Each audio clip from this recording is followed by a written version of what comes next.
Kaya mga ka-discovery, nandito tayo ngayon sa may JP Rizal Street, Baras Rizal. Yan, bali meron nga pala ako nadaanan dito ng World War II Memorial. Yan. Libingan siya nung World War II. Yan, bali wala pa akong kay-idea dito sa World War II Memorial na to. World War II Memorial. Ngayon magtatanong tayo sa taga rito kung ano ba tong World War II Memorial na to. Sino ba yung nakalibing dito sa lugar na to? Dito sa Baras Rizal. Yan, may mga nakatambay dito. Kausapin natin.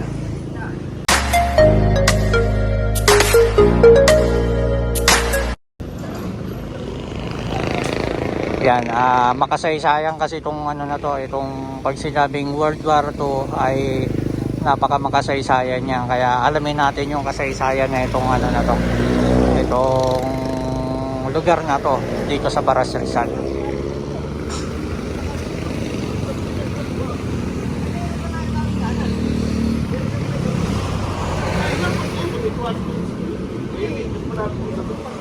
Yan, tanong tayo.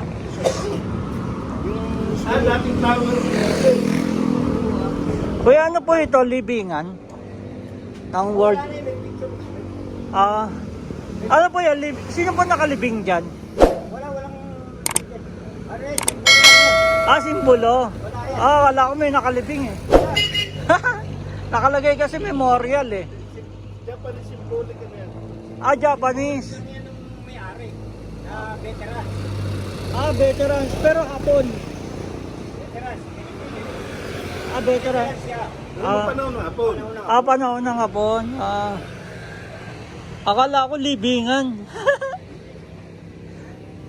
Memorial eh. Anong hari? Wala ano ka lang sana. Ipopost. Ha? Binebenta? Ang may-ari, ano? Golya. Oo.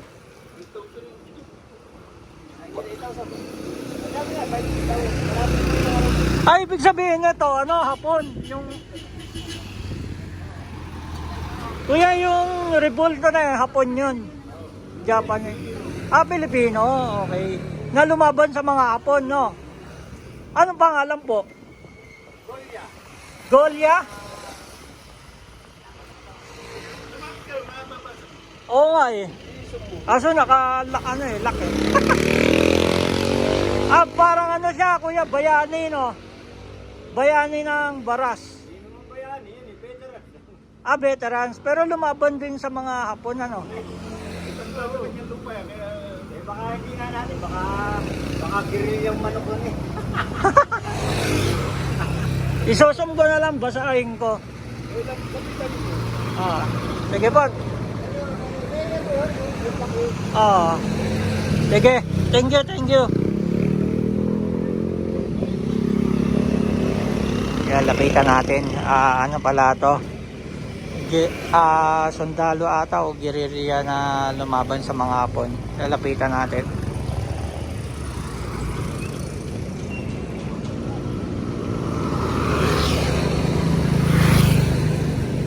Yan, World War II Memorial.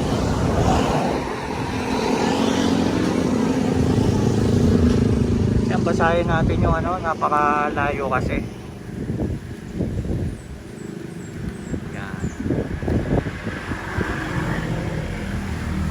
World War II Memorial, December 8, 1941 to September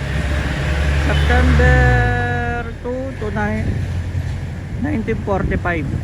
Yan, in memory the son of Baras Rizal who dedicated their lives for our country during the Second World War. Yan. Medyo malabo, hindi na natin mabasa yung mga pangalan, pero naaninag natin.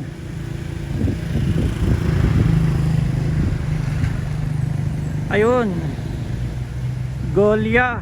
Yan. Captain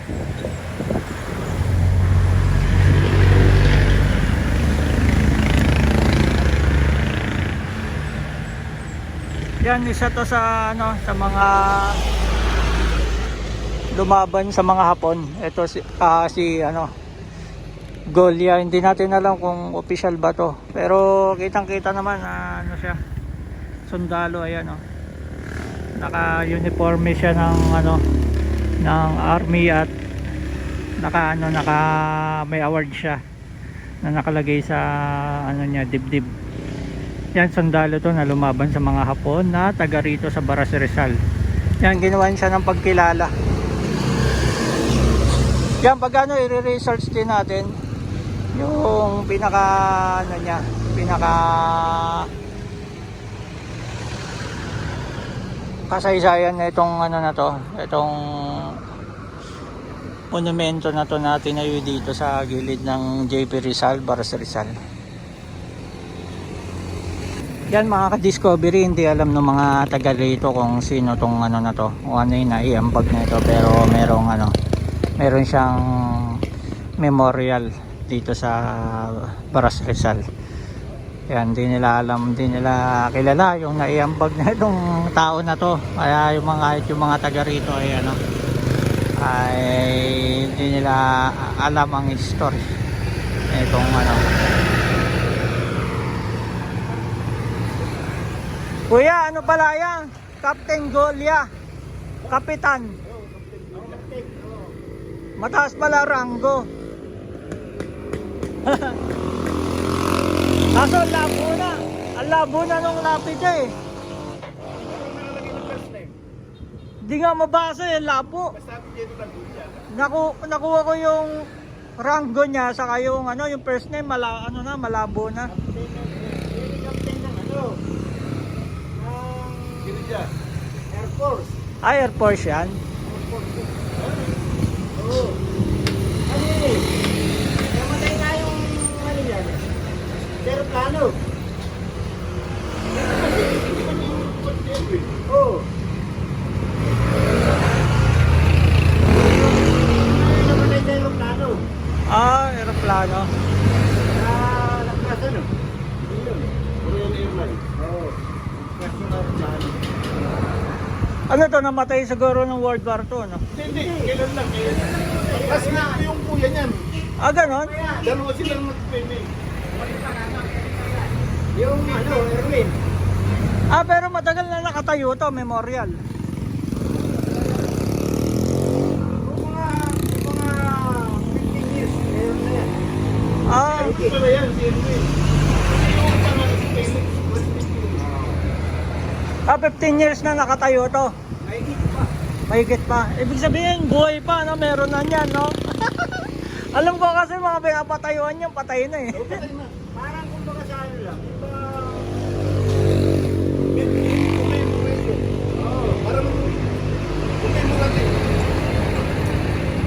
Ibig Yung sabihin, kuya niya, classmate ko. oo. Nung magkita kami nung classmate ko, colonel na siya. Nagkasalubong kami doon sa Binuna. Kaya nakumpay yung anak ko. Ay nabasa ko lang doon. Naalang, classmate na, takbo ko. Paglabas ko wala na, hindi ko na. Mga Golia, no? Mga sundalo, no?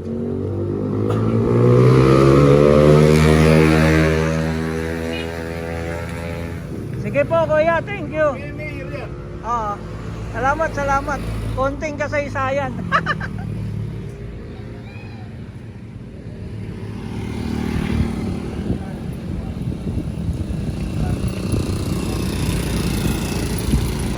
Kaya mga ka-discovery, nabasa ko na yung ano niya, ang ranggo niya ay kapitan noong panahon ng World War II. Yan, isa to sa mga lumaban sa mga Hapon noong panahon ng World War II. Kaya binigyan siya ng pagkilala ng na isang memorial dito sa Baras Rizal. Yan, malaki nga naiambag niyan sa kasaysayan natin kasi nung panahon na nasakop tayo, maraming mga lumaban sa mga Hapo para makuha natin yung kalayaan. Yan mga ka-discovery, nadaanan lang natin dito sa may JP Rizal, Baras Rizal. Sana meron kayong tutunan sa kaunting kasaysayan na na si Captain Golia na lumaban sa mga Hapon. Hanggang dito lang din sa muli. Thank you for watching.